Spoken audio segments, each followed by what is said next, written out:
c'est Léa avec un H, j'espère que vous allez bien. Alors cet épisode, je pense que tout le monde l'attendait avec impatience parce qu'on va parler des choses sérieuses. On va parler bouffe, on va parler food, on va parler cuisine philippine authentique. Les différents stands qui étaient présents au festival, qui a cuisiné, comment on les a recrutés, comment on a sélectionné les menus, bref. Vous avez compris, on va parler du cœur moelleux fondant du festival.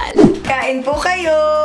Aujourd'hui, c'est la dégustation numéro 7, mais c'est la première fois qu'on filme une dégustation de plats philippins. Pour voir si nature, tu me sens beaucoup. En vrai, à la fin, on peut manger avec les mains, non? Ouais, bien sûr. On peut manger? Oui, bon appétit. Eux, ils ont attaqué. Ah non, mais nous, on a pas... Les invités vont arriver dans pas longtemps, dans quelques minutes. Mais bon, hein, Filipino time.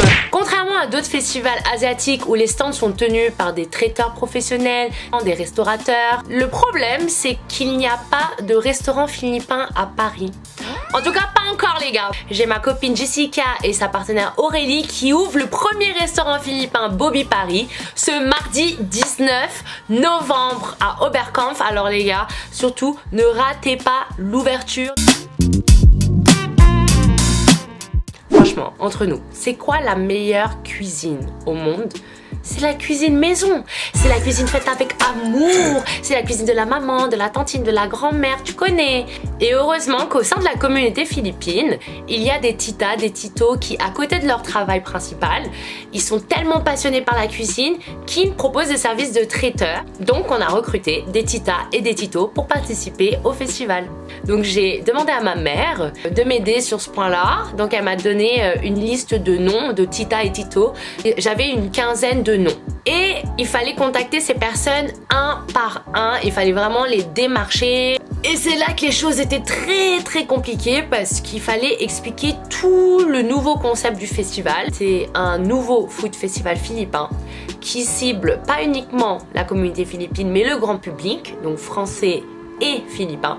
Un stand, une spécialité pour éviter les doublons. La compétition déclinée en différentes versions ou plusieurs catégories, mais il faut qu'il y ait un sens. Un festival en soutien à l'association Caméléon, donc une partie des fonds sera reversée à cet assaut pour aider les enfants victimes d'abus sexuels aux Philippines et en France. C'était très dur aussi de les convaincre parce que faut savoir que les Philippins qui ont tout sacrifié en venant en France, ils essayent de subvenir aux besoins de leur famille et il y a beaucoup d'associations d'ONG qui détournent les fonds, qu'ils ont un peu du mal à faire confiance. Et le dernier challenge, c'était vraiment l'investissement financier. Eux, ils avaient peur qu'il n'y ait pas assez de monde.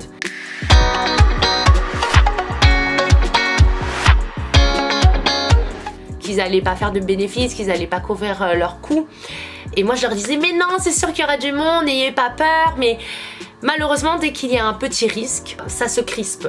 Faut vraiment chanter, danser avec eux quand tu leur parles. Vraiment bien les persuader, les convaincre, les rassurer. C'était pas facile. Malheureusement, on a eu, disons, 5 personnes confirmées, ce qui est déjà bien, mais nous, on visait une dizaine. Il faut élargir les champs de vision, donc on a lancé des recrutements sur Facebook. Et là, les gens venaient de leur propre gré. Au moins, on avait des gens motivés. Et là, on avait aussi des nouveaux profils, on avait aussi des jeunes qui sont là depuis moins de 5 ans, qui aiment cuisiner, qui font des écoles de cuisine, mais qui n'ont jamais servi dans un grand événement pour un grand public.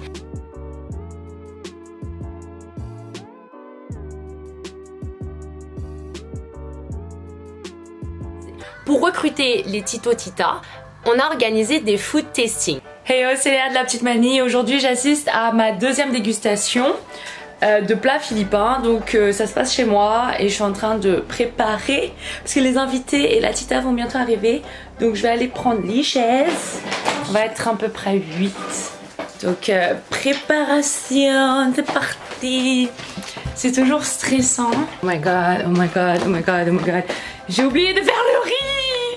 Elle arrive dans un instant, les invités ils arrivent dans 10 minutes. 10 minutes, j'ai 10 minutes pour faire le riz. Ça c'est du vrai riz. Hey. C'est pas des petites boîtes de riz incumbents. On avait aussi bien des personnes d'origine philippine et non philippine parce que le but c'était vraiment de ramener plusieurs profils, avoir leurs avis, leurs critiques sur les différents plats qui vont être servis par la Tita Tito. Et je veux juste manger. Voilà, on est prête pour manger nous là. On avait le sport, on avait le jeûne ce matin, maintenant nos ventres ready. Parce qu'il y en a encore beaucoup de choses. Wow. Allez-y, vous pouvez manger. Merci. Bon appétit.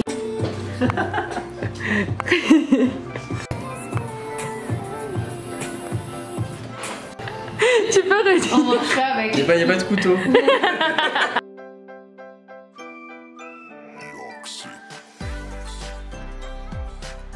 Merci beaucoup. Merci. Avec plaisir. Merci Vous mangez déjà. comme maman. Si, j'ai mal mangé.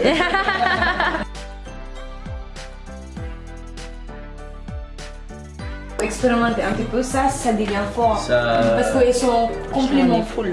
C'est dans les autres cuisines, c'est ça qui vous donne de goût. Et bah très bonne découverte. Vraiment, je connaissais pas du tout la cuisine philippine, donc grave cool. À part la petite baie, enfin le petit poivre à la fin. Mais non, mais vraiment très cool. Et ouais, merci. Philippe Arro, tu sens qu'il y a une marinade, Ouais. t'arrives pas trop à dire Que c'est ça vient, différent. ouais. Alors qu'avec ça là, ça change tout. Avec je sais pas comment ça s'appelle. Achara. Achara. Faudra souffler un peu parce que ça vient de sortir de la friture. Hop là, tiens. Tu fais quoi là? Si tu veux du sopa. Ah, ok.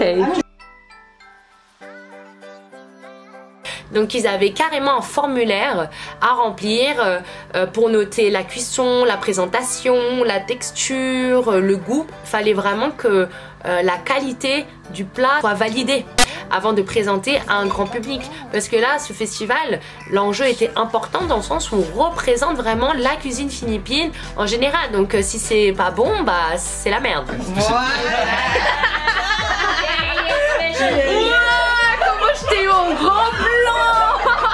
La cuisine philippine, elle est très vaste, elle est très riche aux influences multiculturelles, chinoises, malaisiennes, espagnoles. On pouvait pas servir tout et n'importe quoi. Vous voulez pas non plus choisir servir des plats qui allaient peut-être trop choquer, qui allaient pas vendre pour cette première édition, du moins. Après, on peut voir pour les prochaines éditions. Donc, par exemple, le dinuguan, malheureusement, on l'a enlevé. Le lechon, où tu vois le gros baboy là au milieu, ça on s'est dit, on va peut-être pas le mettre comme ça en entier. Ça peut peut-être choquer les yeux. Mais en même temps, ça fait partie de la culture. Ça fait partie de l'authenticité des Philippines.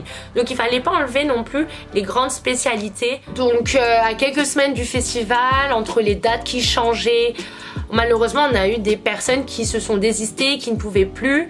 Donc, on n'avait plus de barbecue, on n'avait plus de halo halo, on avait pananderia, tout ce qui était gâteau, boulangerie, on n'avait plus de chicken joy. C'était très très stressant parce qu'on s'est dit mais merde, on a 2 semaines, on n'a pas ça, comment on fait?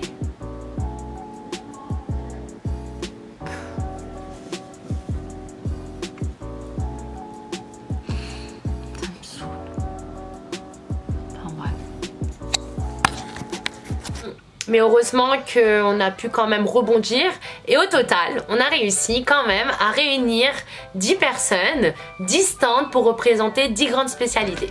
Alors maintenant, comme vous avez compris, ces personnes, ces Tita Tito, ce sont pas des professionnels. Vraiment, ils cuisinent à la maison. Leur équipe, pareil. C'est pas du tout, ils n'ont pas l'habitude de servir pour, encore moins pour un grand public de plus de 2000 personnes. C'était vraiment la première fois pour eux. Les plats allaient être cuisinés sur place, tout allait être au chaud, il y a le matériel électrique, il y a le riz aussi qu'il faut constamment restocker.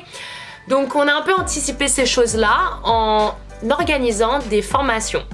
Donc on a réuni 2-3 fois les Tita Tito autour d'une sorte de team building pour leur donner les règles d'hygiène, de sécurité, comment présenter leur stand. On a vraiment anticipé les choses en se basant sur les festivals existants et ce que nous on aurait aimé voir et aimé éviter. On est allé à un festival coréen et comme par hasard, Anne et moi on avait pas de riz. Tout le monde était servi avant, donc on a dû attendre 15-20 minutes pour avoir du riz. Donc on s'est dit, pour le Food Festival philippin, on va mettre 4 cuiseurs de riz dans la cuisine qui vont tourner tout le long. Malheureusement, même si on anticipe ces différents points, voilà, il y a toujours... Donc voilà les gars, maintenant vous savez comment on a fait. Moi j'espère vraiment que après tout ça, le Food Festival philippin aura créé un tremplin dans la cuisine philippine en France. J'espère qu'il y aura des restaurants philippins qui vont s'ouvrir, que ce festival créera de nouvelles opportunités pour les titas et en tout cas je suis très contente et très fière d'avoir pu partager ce dont nous les Philippins on est très fiers, la cuisine philippine qui est avant tout une cuisine maison, faite avec amour, une cuisine familiale, conviviale et ce sont vraiment les valeurs que nous on voulait partager et véhiculer pendant ce festival. Si vous avez trouvé que les pommes de terre n'étaient pas assez cuites, que le riz il était dur, que ça n'avait pas assez de goût, bon, sachez que les conditions du festival, c'est pas du tout les conditions habituelles. Par exemple, ma mère, elle a jamais cuisiné du adobo sur place pour plus de 2000 personnes. Ma tante Julie, qui tenait le stand de Bicol Express, à la fin de l'event, elle a fondu en larmes parce que avec toute l'adrénaline, toute la pression, pouf, tout est tombé. Donc nous à la fin, on est vraiment sortis comme ça, comme des warriors. Enfin c'était un truc de malade. Enfin j'espère que vous vous en rendez compte que les titas se sont vraiment dépassés. Tout ça pour vous. De toute façon il y a le festival 2020. Donc qui dit festival 2020 dit relancement de recrutement, dit dégustation privée. Vous savez quoi faire. Table. Sachez que cette nappe, c'est pas une nappe. C'est un couvre-lit, un couvre-matelas. Mais je trouve plus en fait notre nappe et je voulais absolument que ça soit orange. J'ai mis genre un peu de trucs rustiques comme ça pour faire genre plage, exotique. J'ai mis le drapeau des Philippines, hein, represent. Hop. J'ai mis la plante ici mais je suis trop... Oh, j'ai pas mis l'assiette en dessous. Mais je suis une gogole. Oh, yay! Gros fail! Wouhou! Et voilà, comme si de rien n'était. On mange pas de couteau. Oh! Ça y est, premier invité. C'est qui? On va voir. Allô? Hey! Premier étage. Ça y est!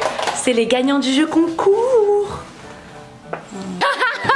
T'as pris l'ascenseur pour un étage. Ça va? Salut. Hello, bienvenue. J'enlève les chaussures. Bah à la base hein. Ça va, bienvenue. Bon voilà, premier step du blend. Vous voulez des chaussons? Non, t'inquiète. Ça va. Hello. Salut. Action. Oh, c'est magnifique. Et voilà. Un peu de sport avant de manger hein. Bah du coup je vous invite à venir dans la cuisine. C'est parti. Des petites vidéos. Qu'est-ce que tu fais?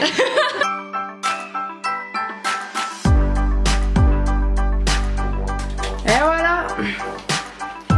Comme si de rien n'était. Tea time. Hey burgers. Ouh là là.